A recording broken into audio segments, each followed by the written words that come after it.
ఏంటంటే ఇంతకుముందు ఆడవాళ్ళు ఇంటి బాధ్యతలు, పిల్లల బాధ్యతలు తీసుకునేవాళ్ళు. ఇప్పుడు దాంతో పాటుగా ఉద్యోగాలు కూడా చేస్తున్నారు.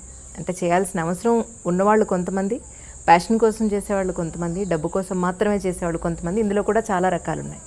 అయితే భగవంతుడు స్త్రీకి నెక్స్ట్ జనరేషన్ని బర్త్ ఇవ్వగలిగే ఒక గొప్ప అవకాశం కానీ, తల్లే మొదటి గురువు అనేటువంటి ఒక పరిస్థితి కానీ, ఇంట్లో ఉన్న వాళ్ళందరూ కడుపు నిండా భోంచేయాలన్నా, ఆరోగ్యంగా ఉండాలన్నా, ఎవరి పనుల్లో వాళ్ళు ఇన్ టైం వెళ్ళాలన్నా, మళ్ళీ ఇంటికి వచ్చే వాళ్ళ సంరక్షణ చూడాలన్నా, స్త్రీకి నెక్స్ట్ జనరేషన్కి సంబంధించిన వాళ్ళకు ఒక వయసు వచ్చేంత వరకు ఒక గొప్ప బాధ్యత ఇచ్చాడు.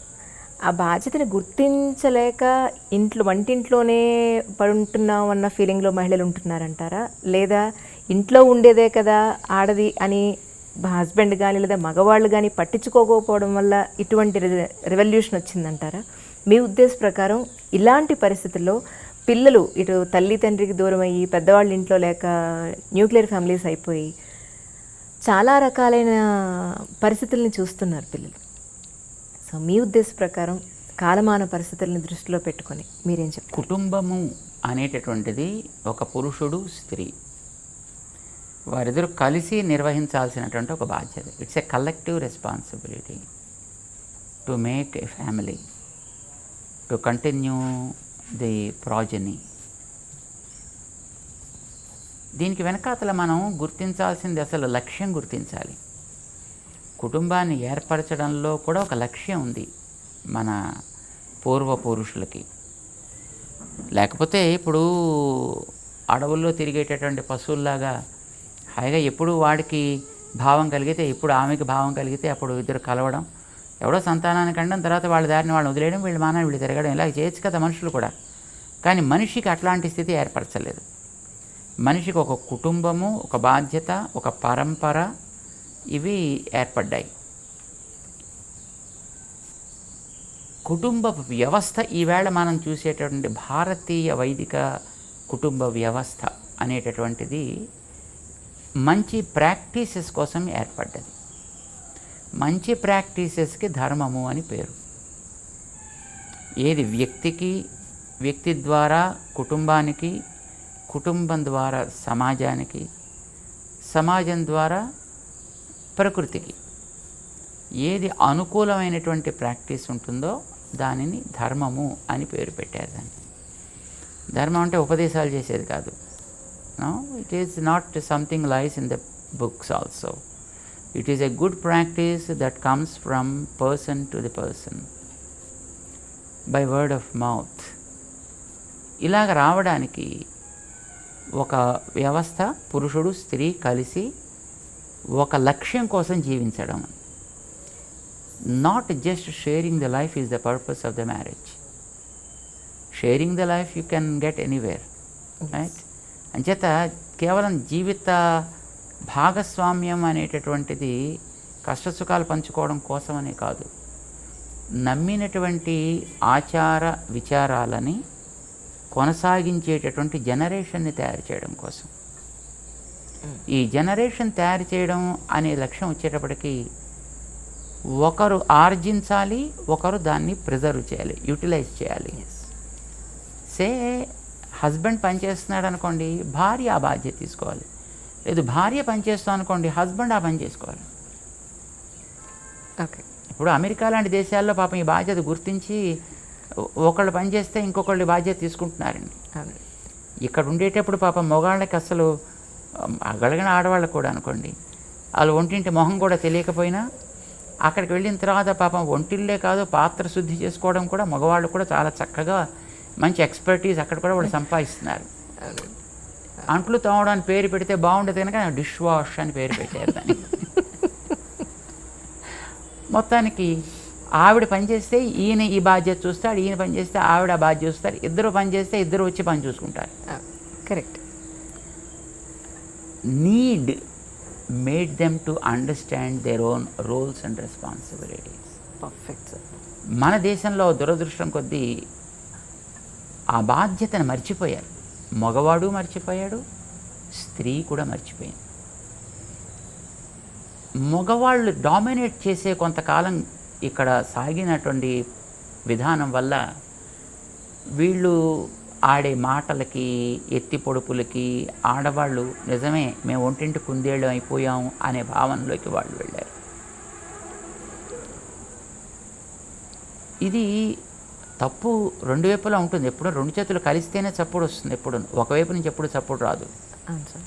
సో కొంత తప్పు వీళ్ళల్లో ఉంది, కొంత తప్పు వాళ్ళల్లో కూడా ఉంది. కానీ ఎక్కడైతే బాధ్యతను గుర్తించినటువంటి వ్యక్తులు ఉన్నారో అక్కడ కుటుంబ వ్యవస్థ చెడిపోలేదు. గుర్తించని చోట yes, maybe it is a single unit, maybe it is a joint family, but disturbances crept into that families. గుర్తించిన చోట ఎక్కడైనా అది బాగానే ఉంది ఇప్పటికి కూడా. But of course we can see sporadically just here and there, not it's a regular feature that we can observe it evidently. కుటుంబంలో మగవాడికి లేని గొప్పతనం ఆడదానికి ఉంది. ఇప్పుడు ధర్మాన్ని కంటిన్యూ చేయడం అని మనం ఎప్పుడైతే అనుకున్నామో, ధర్మాన్ని కంటిన్యూటీ అనేది సంతానం వల్లనే ఏర్పడాలి. సంతానాన్ని కనగలిగే సామర్థ్యం ఆడవాళ్ళకి తప్ప మగవాళ్ళకి లేనే లేదు. అంటే ఆడవాళ్ళకి భగవంతుడు జనరేషన్ని కంటిన్యూ చేయగలిగేటటువంటి ఒక గొప్ప వరాన్ని ఇచ్చాడు. తన బాధ్యతని ఆడవాళ్ళ చేతిలో పెట్టాడు, మగవాళ్ళ చేతిలో పెట్టాల. సృష్టి చేసేటటువంటి ఘనకార్యాన్ని ఆడవాళ్ళ చేతిలో భగవంతుడు పెట్టాడు. మరి ఆ చేసినటువంటి సృష్టిని సమర్థవంతంగా తర్వాత జనరేషన్గా అందించాలి అని అంటే it needs a lot of things to be attended to. పిల్లవాడిని చిన్నప్పటి నుంచి నడక నేర్పాలి, నడత నేర్పాలి, మాట నేర్పాలి, ఆచారం నేర్పాలి, చదువు నేర్పాలి, గౌరవించడం నేర్పాలి, వినయం నేర్పాలి, విధేయత నేర్పాలి. సో ఇవన్నీ దాంట్లో నీడ్స్. ఇవి ఇంత బాధ్యతని ఆఫీసులోకి వెళ్ళి ఉద్యోగం చేసి సంపాదించే డబ్బులతో మనం తేలేం. సెకండ్ థింగ్ ఈజ్ ఇవి నేర్పడానికి ఓపిక కావాలి. బై నేచర్ మగవాడికి ఓపిక తక్కువ, స్త్రీకి ఓపిక మారుపేరు. అందుకోసమని పిల్లల్ని కనడం సరే, అది వాళ్ళ మీద బాధ్యత కాదు, అది వాళ్ళకి ఇచ్చిన వరం, అది వాళ్ళకి మాత్రమే ఇచ్చిన వరం కనుక అది ఎలాగో వాళ్ళే చేయాలి. పెంచేటటువంటి ఓపిక కూడా మగవాళ్ళు లేదు కనుక ఆ బాధ్యతను కూడా వాళ్ళకే పెట్టారు.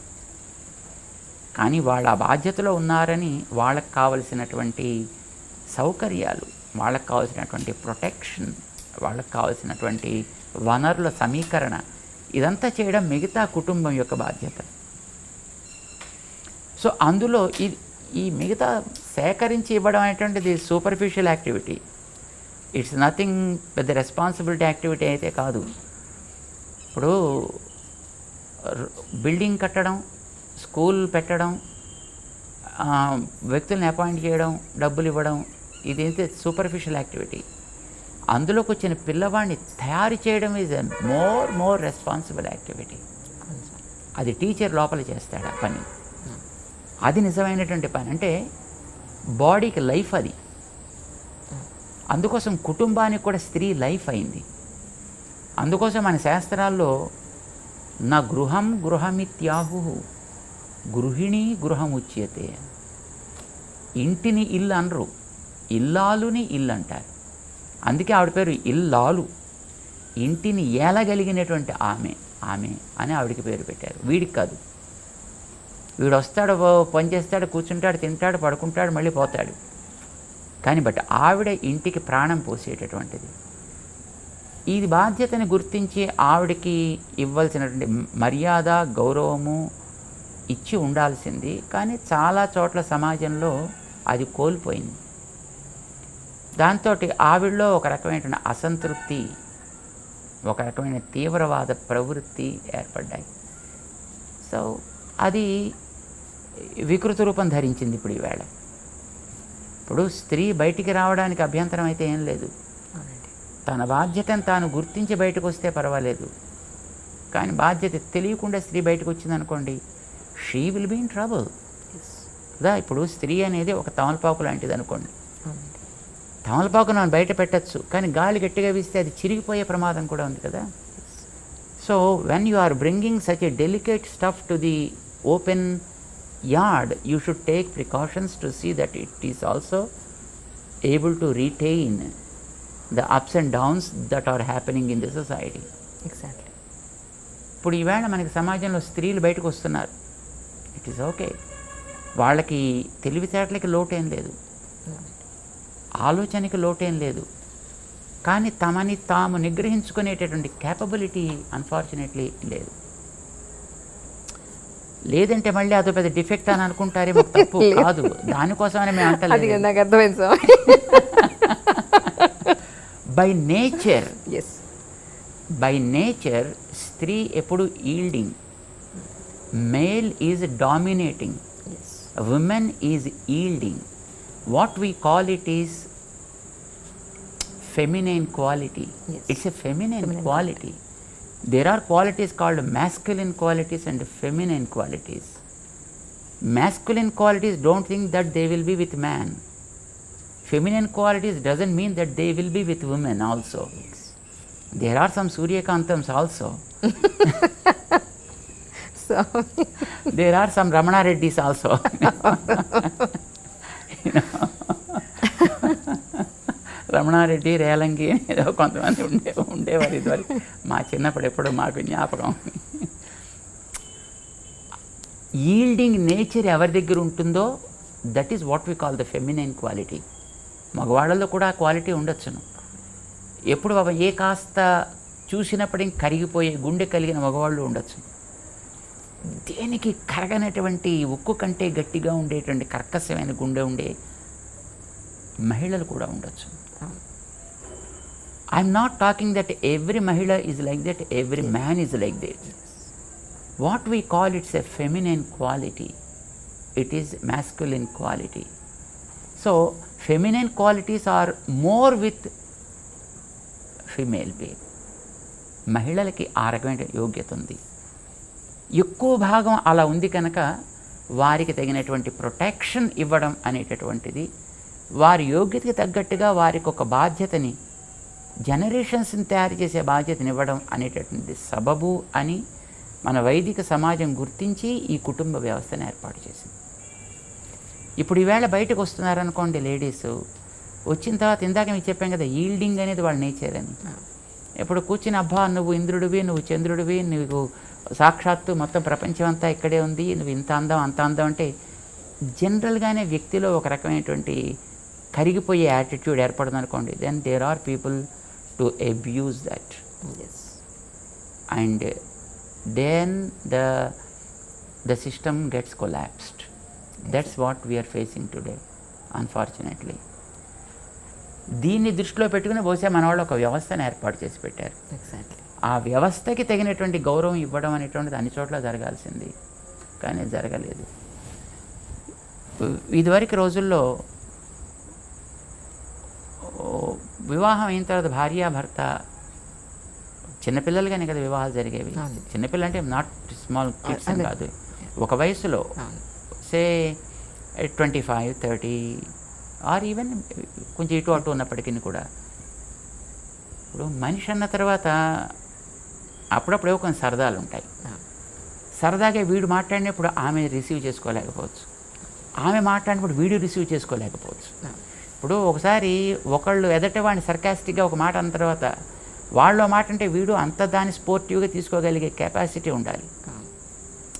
ఆ కెపాసిటీ లేదనుకోండి, ఎదటి వాడిని కూడా వీడు అనకూడదు, కానీ వీడు మాత్రం అనేస్తాడు, అవతల వాడంటే వీడు తట్టుకోలేడు. సో అలాంటి అప్పుడు ఏమవుతుంది, రిఫ్ట్ ఏర్పడుతుంది.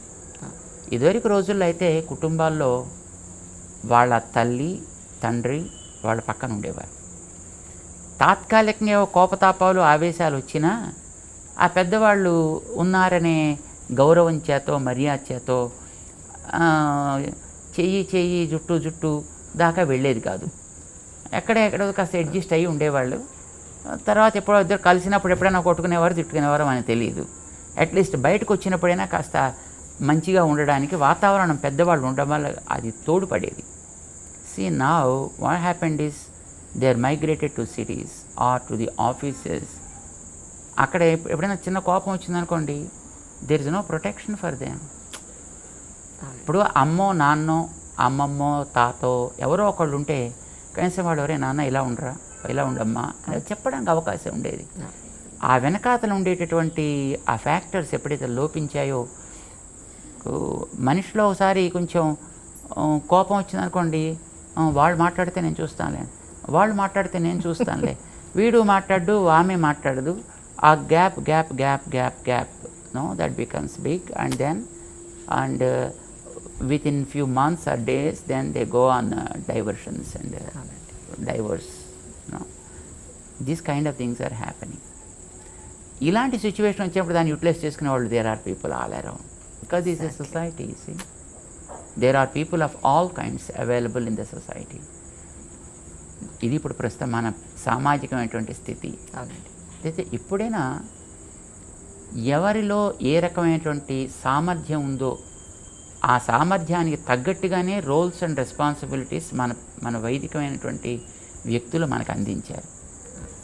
వాటిని మనం గుర్తించి వాటిని జాగ్రత్తగా మనం సంరక్షణ చేసుకుంటూ, వెనకాతల మనకి ఎప్పుడైనా పెద్దవాళ్ళ యొక్క ఒక ఆసరా ఎప్పుడైనా మనకి ఉండేటట్లుగా వ్యవస్థని మనం కనుక కాస్త ఇంప్రూవ్ చేసుకోగలిగితే, ఐ థింక్ ఇప్పటికి కూడా మన సమాజంలో విలువల్ని జాగ్రత్తగా పెంచుకుని కాపాడుకోగలిగే అవకాశం ఉంది.